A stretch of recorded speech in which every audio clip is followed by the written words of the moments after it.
Bonjour à tous et bienvenue sur ma chaîne YouTube. Merci d'avance pour vous abonner à celle-ci. Aujourd'hui, une nouvelle vidéo en partage avec vous. Une vidéo qui inaugure une nouvelle playlist, celle de la rubrique questions-réponses. Et c'est avec joie que j'initie celle-ci avec Isabelle. Isabelle qui m'interroge par courriel sur la notion de libre arbitre et de son influence dans nos vies. C'est intéressant de partager ça avec vous parce que beaucoup d'entre vous, justement, se demandent s'il y a un libre arbitre ou pas. À l'instant présent, n'ayant pas de stratégie, je ne peux pas encore imaginer la conclusion de cette vidéo que je pressens néanmoins comme inattendue, voire insolite. Donc, il vous suffit de visionner bien ce partage jusqu'à la fin. Mais au fait, de quoi parlons-nous quand nous évoquons le libre arbitre ? Certains diront que la négation du libre arbitre est nécessairement la négation de la liberté, de la dignité humaine. D'autres affirmeront peut-être que si nous ne disposons pas du libre arbitre, nous n'avons pas la capacité d'agir autrement. Alors, sommes-nous responsables des conséquences de nos actes ? En fait, le libre arbitre, c'est le sentiment d'agir intentionnellement, en étant pleinement responsable de ses actions et de ses choix. Le libre arbitre implique que toutes nos décisions soient prises consciemment. Le libre arbitre est au centre de l'agencement de nos sociétés. Nous tenons pour acquis que les gens méritent leur succès et sont donc aussi responsables de leurs échecs. Cependant, il y a antagonisme entre le libre arbitre et le destin. Ce dernier est considéré comme une puissance extérieure qui fixerait de façon irrévocable le cours des événements, alors que le libre arbitre est réputé être l'expression d'une volonté libre, sans contrainte, un pouvoir de décider dans une liberté d'action. Cela place la réflexion sur le libre arbitre au cœur même de la condition humaine, quand, dans le concept de responsabilité, on vient à étouffer celui de la causalité.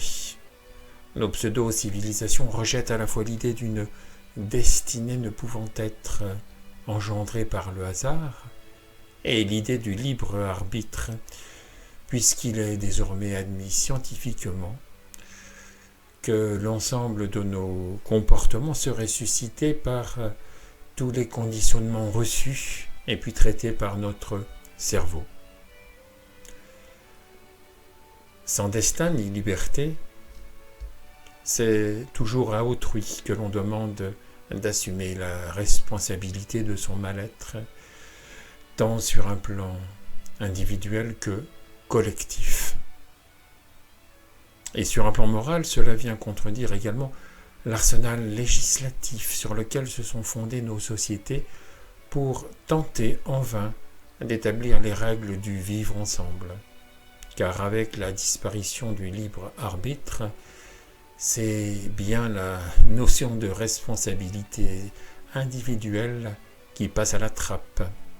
Justement, avec les neurosciences dont Benjamin Libet a été l'un des précurseurs, il a été démontré par une série d'expériences que les zones du cerveau concernées par une quelconque décision entraient en activité entre 7 et 10 secondes avant toute prise de conscience. Cela indique clairement qu'il se produit 7 à 10 secondes avant toute prise de décision une activité cérébrale mesurée par IRM. De plus, l'IRM permettrait dans une certaine mesure de prédire quel choix sera ensuite effectué par le sujet avant même qu'il en ait conscience, bien entendu.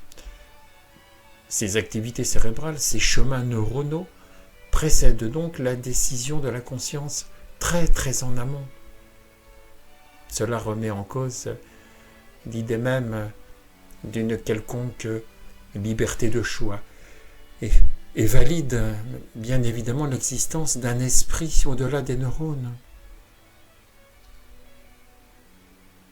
Il s'agirait d'un inconscient universel, un esprit universel dont nos cerveaux ne seraient que les antennes réceptrices mais aussi émettrices dans une circulation énergétique de l'information.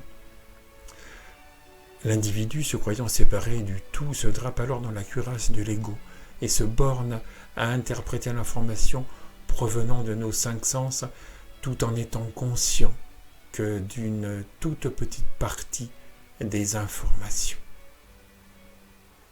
Il s'avère ainsi que nous n'agissons pas librement et que nos décisions sont tout à fait hors de notre contrôle.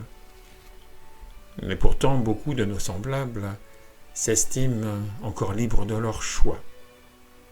Malgré l'apport des neurosciences, il y a en fait des libres penseurs qui s'imaginent être débarrassés des postulats religieux, philosophiques, idéologiques et politiques. Ceux-là même ne font conscience qu'à leurs propres expériences existentielles. Celles, soi-disant, du libre arbitre, l'allié, dit-on, de la logique et de la raison, dans le rejet total de toute doctrine, de tout dogme.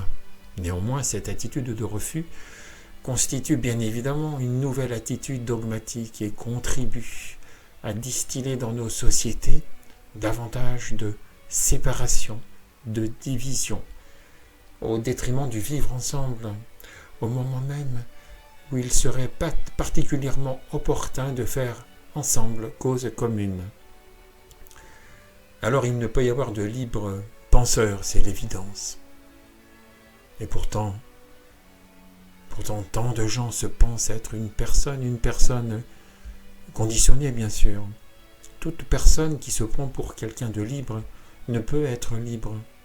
Pas libre de penser par elle-même, parce que la personne n'est qu'une pensée imaginée, qui se construit au gré des relations, au gré des contacts, pour se prouver en fait qu'elle existe, notamment dans le regard d'autrui. Elle s'est donc édifiée à travers tellement de conditionnements et de croyances que tout ce qui a fondé cet individu à travers sa vie a influencé sa manière de se croire et de croire la vie. Depuis l'enfance, tous les schémas comportementaux ont donc été soumis à ce qui a été mémorisé, notamment au niveau émotionnel. J'y reviendrai par la suite dans une autre vidéo sur la constitution de l'ego.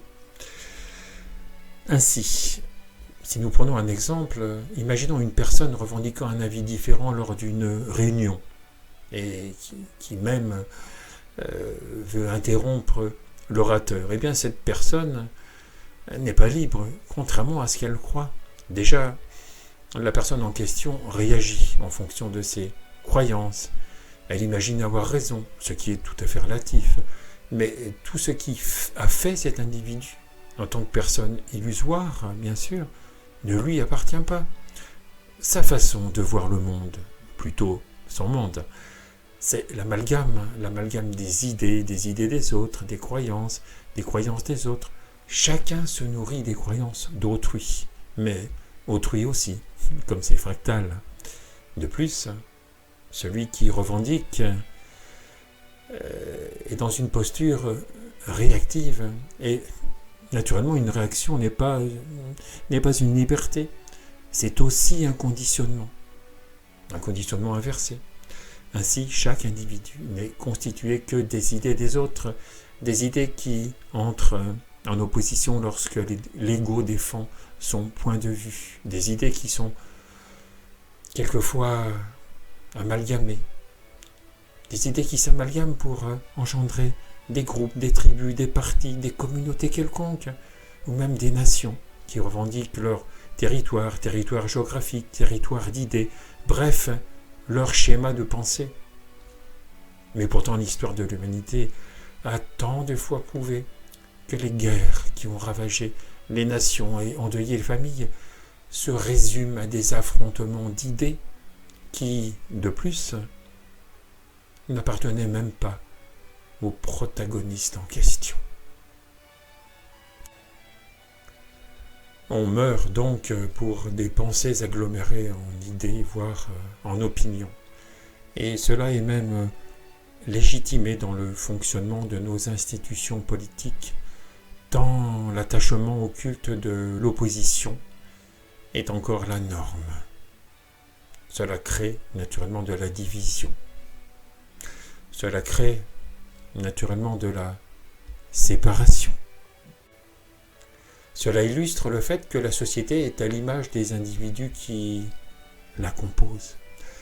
Ainsi, tous ces conflits sont à l'intérieur de la plupart d'entre nous. Ils proviennent de mécanismes inconscients et automatiques qui nous échappent.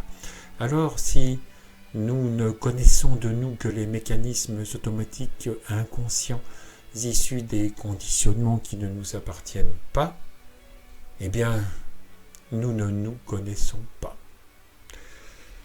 Nous ne connaissons de nous que la prison égotique et illusoire, censée en vain nous protéger de notre peur la plus enracinée, celle de ne plus exister. L'ego individuel ou collectif veut posséder pour se donner l'illusion d'exister. De ce fait, nous ne vivons pas, nous survivons. Nous survivons individuellement et collectivement. Et cela engendre toutes ces violences, ces conflits et toutes ces guerres. Nous confondons la carte avec le territoire, nous confondons le concept avec la réalité. Nous construisons un personnage, le moi. Le personnage moi, à partir de croyances, d'idées et d'émotions mémorisées qui ne sont pas à nous. Nous préférons le terrain connu à la terre inconnue et nous nous laissons encombrer par des mémoires anciennes qui viennent tisser notre identité fictive. Alors que nous pourrions aussi nous demander, est-ce que la pensée pense ? Où se trouve la source de la pensée ? C'est quoi cet espace entre les pensées ? Mais non. Mais l'identification à la pensée est encore actuellement la norme en vigueur, celle de l'ancien paradigme, celle du vieil homme en nous, pas encore purgé de son inconscient, cette ancienne nature basée sur la survie dont nous devons nous dépouiller pour nous transformer et revêtir enfin nos habits de lumière. Le je ou le moi n'est qu'une pensée qui peut être vue par la conscience témoin et inconditionnée. Cette pure présence, cette essence que nous partageons tous avec le vivant comme l'huile est présente dans la graine. Nous pourrions développer une qualité d'attention bien au-delà de la simple vigilance, une qualité d'attention comme un regard extrêmement lucide, la lucidité. Si la vigilance est une attention tournée vers l'extérieur, alors la lucidité est un regard tourné à la fois vers l'intérieur, mais aussi vers l'extérieur. Et dans ce regard lucide, sans motivation, sans intention, sans aucun jugement, en totale ouverture, la vraie liberté, celle d'exister en majuscule de la vie, consiste à rendre le pouvoir à la vie et de vivre ainsi l'instant présent, ici et maintenant, en tant que parcelle vivante de la conscience témoin et inconditionnés que nous sommes. Pourtant, la plupart d'entre nous se laissent capturer par ce flot de pensées compulsives, comme une distraction addictive. On s'imagine penser librement, mais à notre insu, les pensées se présentent à nous comme des intrus, sans aucun contrôle de notre part. Ainsi, à rebours du petit moi, bien peu d'entre nous ont retrouvé la source de la pensée, là où se dissolvent les impulsions psychiques qui précèdent les pensées. Et ces impulsions, situées en amont du mental, prennent racine dans des mémoires immémoriales, les mémoires de la vie, en cours de manifestation cosmique, un vécu galactique qui passe par des associations d'atomes, puis des associations de molécules et de cellules jusqu'au corps humain. Ainsi, cette routine d'attraction-répulsion du processus associatif issu du Big Bang est désormais devenue une attitude de l'humain d'aujourd'hui. Une habitude associative même, qui, avec le temps, est passée de la sphère matérielle à la sphère psychologique, au point d'en faire une identité que nous souhaitons défendre en se regroupant, car ce qui se ressemble s'assemble. De la sorte, les mémoires de l'humanité, à travers le processus de manifestation du vivant, se sont donc chargées de l'instinct de survie. Un véritable fardeau pour la famille humaine dans cette période actuelle de transition et d'élévation vibratoire. Pour en revenir à la question du libre arbitre, ce qui vient d'être partagé avec vous dresse déjà un embryon de conclusion, non? Pourtant, ne dit-on pas que l'observateur quantique crée sa réalité avec son attention? Alors, qui choisit? Et à qui appartient l'attention? Et si les autres influencent nos pensées et nous chargent énergétiquement, qui modifie la chose observée? Qui fait le choix de l'accueil inconditionnel plutôt que de réagir sottement devant une circonstance inévitable? Mais à quoi bon? Mais pourquoi poser toutes ces questions? Et qui veut la réponse? Comme le disait Maurice Blanchot, la réponse est le malheur de la question. Et oui, nous croyons percevoir le monde, mais en fait, c'est nous qui le construisons. L'observateur que nous sommes fait réagir la réalité observée. Et si c'est lui qui s'observe, alors cela indique clairement que l'observateur influence l'expérience qu'il observe. Et donc que tout est conscience.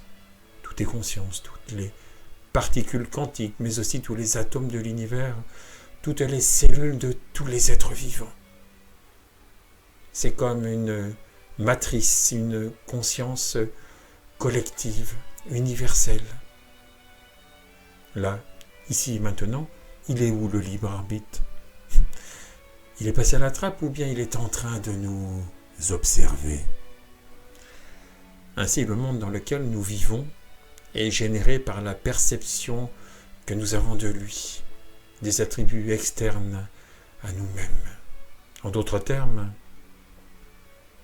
il est possible que la réalité n'existe pas si on ne l'observe pas. Parce que dans cet état de flou quantique, les phénomènes physiques existent et n'existent pas à la fois. Ils ne sont en fait que des possibilités matérialisées ou pas par le regard de l'observateur.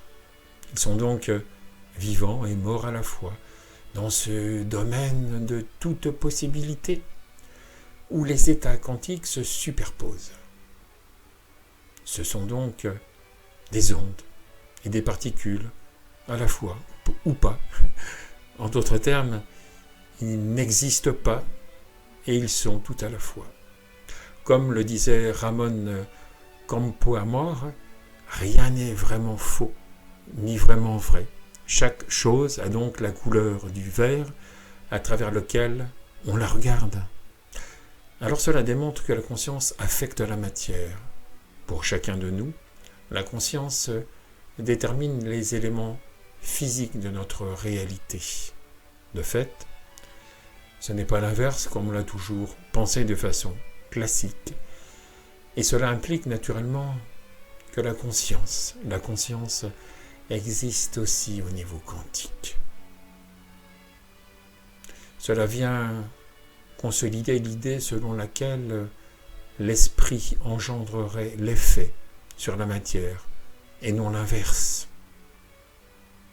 Ainsi, la conscience est bel et bien une propriété constitutive de l'univers. En d'autres termes, la conscience existe en soi, dans l'univers. Et elle existe par le simple fait que l'univers existe lui-même. La physique quantique suggère aussi que le futur influence le présent. C'est la causalité inversée ou la rétrocausalité. Et d'autres travaux nous questionnent même sur l'illusion de l'espace-temps. Est-ce nous qui créons l'espace-temps ? Alors en fait, la réalité ne prend forme que lorsque nous interagissons les uns avec les autres. Cela signifie qu'avec nos échanges respectifs d'informations quantiques, chacun de nous collabore en tant que co-créateur pour construire une réalité mutuelle. De fait, comme nous le faisons actuellement, en considérant l'espace-temps depuis le point de vue normatif du référentiel en cours, nous limitons, par l'ensemble de nos croyances, l'infini pouvoir créateur de la vie, et nous nous infligeons une réalité partagée bien limitée.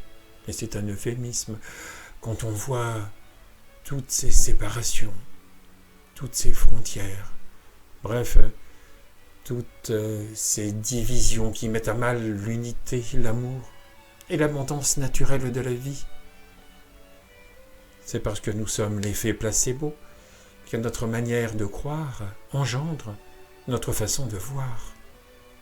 Ainsi, notre réalité n'a de réalité que celle que nous lui donnons. Alors, bien sûr, avec tout ça, vous pensez bien, la notion de libre arbitre a du plomb dans l'aile. Ou plutôt, le libre arbitre n'existerait que dans l'illusion d'être quelqu'un qui décide, alors que celui qui pense cela n'existe que dans son imagination, donc dans ses pensées. Alors voilà, nous y revoilà. Mais si nous pouvons observer nos pensées, c'est que, en fait, nous ne sommes pas notre penseur. Pourtant, qui dit libre arbitre, dit aussi désir, choix, décision, volonté, action. Tout cela encore n'est que pensée, tout cela encore n'est que confusion. Alors si la pensée pense, elle court après sa queue. Alors que la réalité de la vie est si simple, si évidente, dans le moment présent, à chaque instant où notre attention englobe l'extérieur et l'intérieur, au creux même de notre pure présence, cette divine lucidité sans motivation spécifique, il n'y a d'une part pas de libre arbitre et d'autre part pas d'absence de libre arbitre. Vous n'êtes en tant qu'ego qu'une image mentale. C'est la vie avec un grand V qui se vit à travers nous, comme la matière traverse le vitrail, celui de notre apparence réunifiée. Et les choses de la vie se passent sans effort, dans une écoute profonde qui s'écoute elle-même comme un œil enfin pouvant se regarder lui-même, comme une bouche enfin pouvant se goûter elle-même. Quand la conscience se retourne sur elle-même, comme un gant sur une main, comme à rebours de l'attention, c'est la perception qui se perçoit elle-même comme un état naturel toujours présent et qui coule de source comme la fontaine de notre source d'amour commune. Tout est libre, tout est joyeux, immédiat. Alors, il suffit de regarder, d'écouter. Entendez les oiseaux, le vent, mais écoutez aussi le vacarme de la rue quand celle-ci bouchonne. Vous verrez que chaque son qui apparaît, puis disparaît, vous renvoie à la pure présence qui l'écoute. C'est comme un contraste qui renforcerait ce concert de silence intérieur, toujours présent, et sur lequel les sons n'apparaissent que pour se rappeler à lui.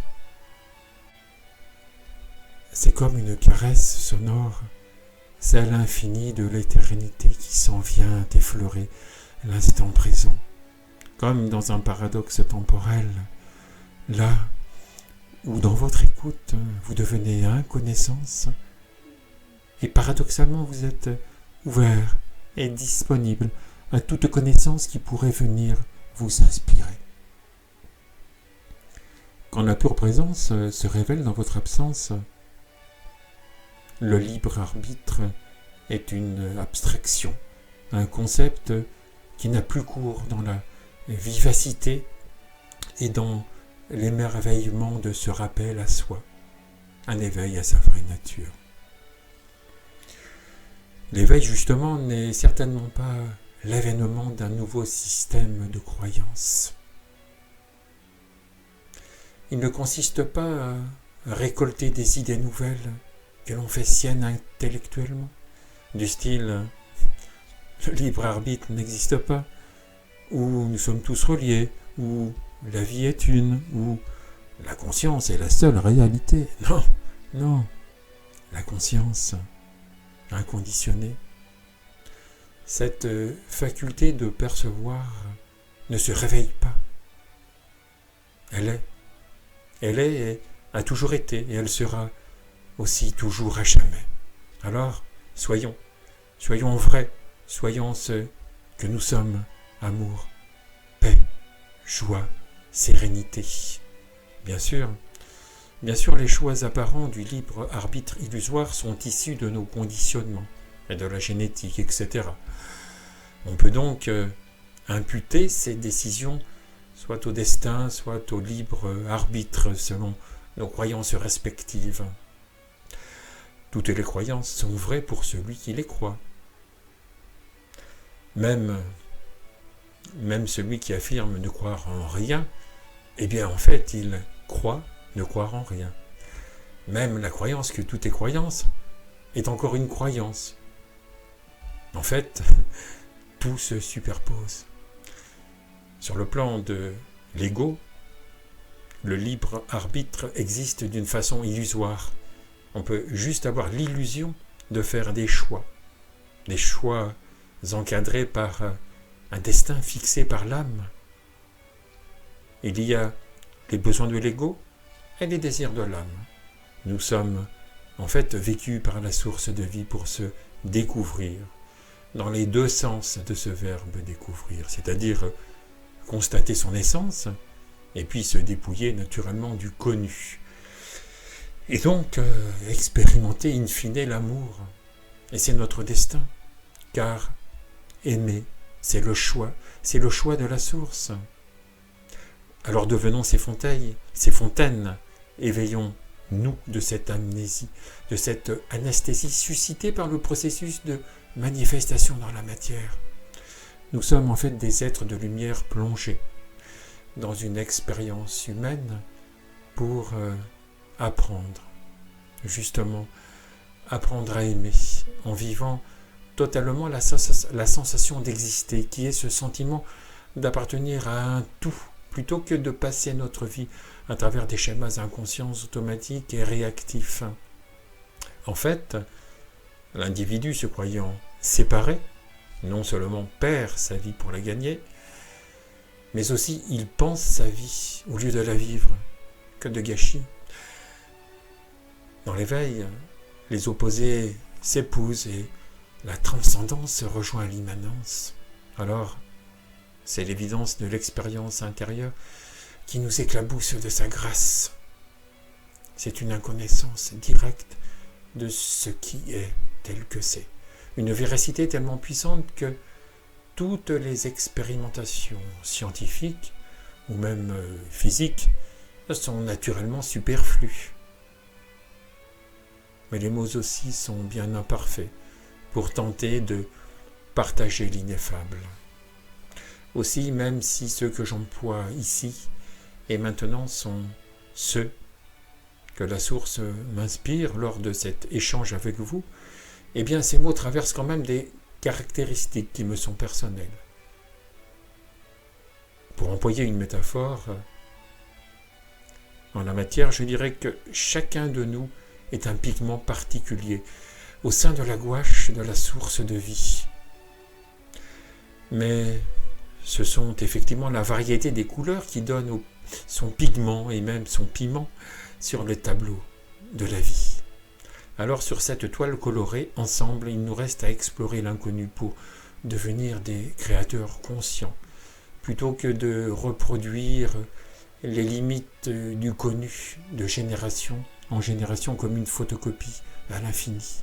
Alors pour conclure cette vidéo d'une façon insolite, comme je vous l'ai proposé, et de répondre en fait à la question d'Isabelle relative au libre arbitre, vous l'avez sans doute déjà compris, comme je l'ai indiqué il y a quelques instants, le libre arbitre n'existe que pour l'illusion de la personnalité de survie, je veux dire l'ego. Alors autant dire qu'il n'existe pas, comme c'est singulier, voire abscon. Mais le plus important, ce n'est pas de le savoir. C'est d'en vivre intérieurement la connaissance directe. C'est bien l'identification à l'entité corps mentale qui donne l'illusion du libre arbitre. Et celle-ci est mémorisée avec l'illusion du temps psychologique pour ensuite donner corps à une histoire, donner corps à l'histoire que la personne se raconte à propos d'elle-même. En prenant un peu de recul, en observant ses pensées, en accueillant ses ressentis, on se place en fait dans une position méta, comme celui qui veille dans une vigie. Alors dans cette présence à la lisière de l'extérieur et de l'intérieur, dans cette adhésion parfaite à chaque instant présent, on peut être pleinement attentif à ce qui est. Alors on est comme le ciel qui voit passer les nuages. On ne décide pas quelle sera notre prochaine pensée. Bien calé dans notre poste d'observation, nous sommes à l'écoute de chaque phénomène, presque avant qu'il ne se produise. Et nous écoutons et nous observons en amont du moment d'un choix ou d'un non-choix, d'une décision, éventuelle ou pas. Alors, nous voyons bien dans notre ciel intérieur que passent comme passent les nuages, une attirance, un élan ou une envie, ou même une quelconque inspiration. Tout cela passe et précède le choix, la décision. Tout cela provient, quand on y regarde de plus près, d'un désir qui vient à nous. En y regardant de plus près, dans l'éventail des possibilités quantiques examinées par le penseur illusoire, la matrice universelle, en quelque sorte, met en résonance les priorités intrinsèques liées au processus de manifestation. Alors, le mouvement de vie entérine telle ou telle possibilité, et les choix, les décisions, surviennent alors spontanément. Elles s'imposent à l'ego, Elle s'impose à l'ego qui, dans l'histoire qu'il se raconte, se l'approprie. Pour la source de vie, l'émergence de l'amour est l'énergie qui l'anime. Et cette énergie d'amour entre en friction avec l'entité fictive corps mental. Alors le dessein universel trace le destin de l'ego, car seulement l'une de ces possibilités, imaginée par ce dernier, s'ajuste réellement au diapason de la source. Puis ensuite, elle se matérialise parce que davantage propice à suivre le mouvement de vie. Donc la personnalité de survie n'intervient pas dans la décision finale. Naturellement, le choix émerge spontanément au sein même de l'observateur, observant son penseur. Ainsi, nous constatons que nous ne sommes pas à l'origine des désirs qui viennent à nous, et que nous sommes juste la conscience consciente de ceci, comme le ciel constate que les nuages le traversent. Ici, pas de prédation, non, ni de possession des phénomènes observés. Ce que nous sommes, cette conscience inconditionnée, est vierge à jamais. Et ce que nous observons est juste là pour nous rappeler qui nous sommes. Aussi, ici et maintenant, la question du libre arbitre ne se pose même pas. On peut faire ce qu'on veut, mais on ne peut pas décider de ce que l'on veut. Voilà, ma conclusion peut sembler inattendue, mais en tant qu'espace intérieur, en tant que contenant qui contiendrait le contenu toujours changeant, celui des phénomènes, dont l'ego lui-même, la question du libre arbitre n'a vraiment plus aucun sens. Et plus nous expérimentons la profondeur de la pure présence, plus nous sommes réellement convaincus d'être ce rien qui est tout, notre essence éternelle, notre suprême identité. Alors nous sommes celui qui est, et celui qui est amour inconditionnel. Avant de clôturer cette vidéo, juste une petite citation de Sri Nisargadatta.